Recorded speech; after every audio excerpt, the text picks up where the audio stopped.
Here's something most people won't tell you about change.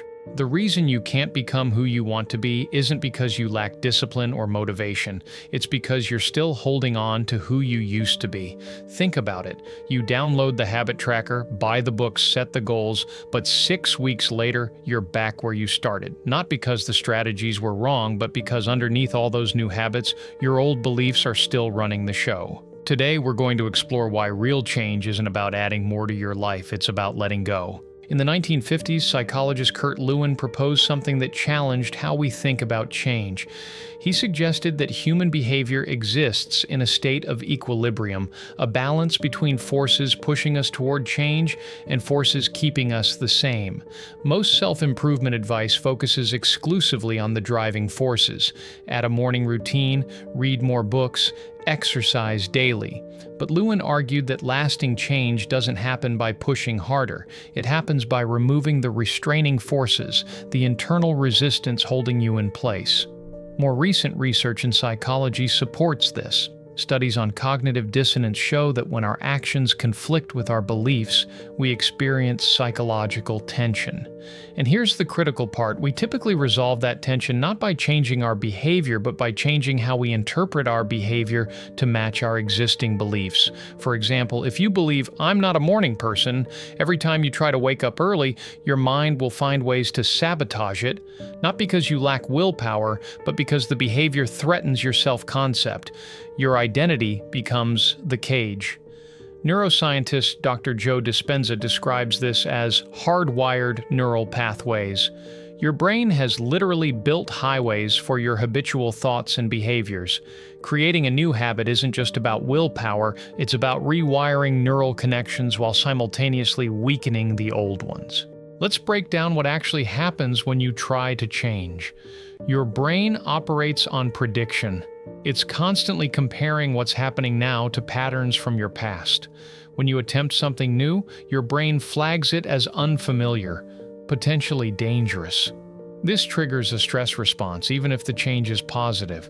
But here's where it gets interesting. Your beliefs act as filters. If you hold the belief change is hard, your brain will selectively notice all the evidence supporting that belief and ignore evidence contradicting it. This is called confirmation bias, and it operates automatically beneath your awareness. Think of it like trying to fill a cup that already has a lid on it. You can pour all the new habits and routines you want, but if the underlying beliefs, "I always fail," "I'm not disciplined," "this is just who I am," are still intact, nothing gets through. The psychologist Lisa Feldman Barrett calls this affective realism. Your emotions and beliefs literally shape what you perceive as reality. You're not seeing the world as it is, you're seeing the world as you are. So when people say just take action, they're missing half the equation. Action without addressing the underlying beliefs is like rearranging furniture in a house with a cracked foundation. The structure itself needs attention. This is why you can know exactly what to do and still not do it. The knowledge isn't the problem. The invisible commitments, to old stories, to familiar patterns, to a version of yourself you've outgrown, those are the real barriers. Let's make this concrete. Imagine someone who wants to start a business but keeps procrastinating. On the surface, it looks like laziness or fear of failure. But dig deeper and you might find a belief like successful people are selfish or money corrupts. If that belief is operating in the background, every step toward business success will feel like a betrayal of their values. The procrastination isn't a character flaw. It's the mind protecting them from becoming someone they've decided is morally wrong. Or consider relationships. You want to be more vulnerable and open, but you grew up learning that showing emotion is weakness. You can read every book on communication, but until you identify and release that belief, you'll unconsciously sabotage intimacy. You'll pick partners who are emotionally unavailable, or you'll create distance whenever things get too close. This plays out in fitness too. Someone might struggle with weight not because they don't know how to eat well or exercise, but because somewhere along the way they internalized, "I'm the funny fat friend," or "my body has always been this way." Their identity is tied to that physical state. Losing weight would mean losing a part of who they think they are. The psychologist Robert Kegan calls these competing commitments.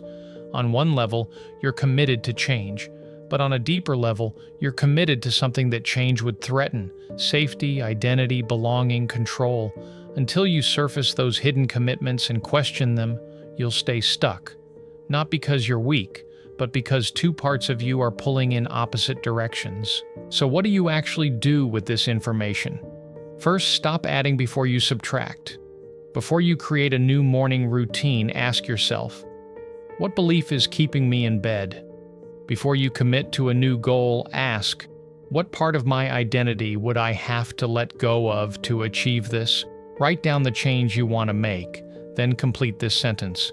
If I actually achieve this, I would have to stop being someone who, whatever comes up, is likely your hidden barrier. Second, practice cognitive diffusion, a technique from acceptance and commitment therapy. Instead of saying, I am anxious or I am undisciplined, say, I'm noticing the thought that I'm anxious or I'm having the thought that I'm undisciplined. This small shift creates space between you and the belief. It stops being a fact and becomes just a thought, something you can observe rather than something you are. Third, give yourself permission to grieve. Letting go isn't just a mental exercise, it's an emotional process. You're saying goodbye to a version of yourself that may have protected you or served you at one time. That deserves acknowledgement, not just willpower. And finally, test your beliefs like hypotheses. If you believe, I'm not creative, commit to one small creative act this week. Collect evidence against the old story. Not to force yourself to be someone you're not, but to see if maybe the story was never true in the first place. Change isn't about becoming someone new. It's about removing the layers of conditioning and belief that were never really you to begin with. The trap of self-improvement is believing that growth is about addition, more knowledge, more habits, more productivity. But real transformation happens in the space you create by letting go. You don't need to improve yourself. You need to stop defending the version of yourself that no longer serves you. The question isn't, what do I need to do? The question is, what am I still holding on to? When you answer that honestly, change stops being a battle and starts being a release.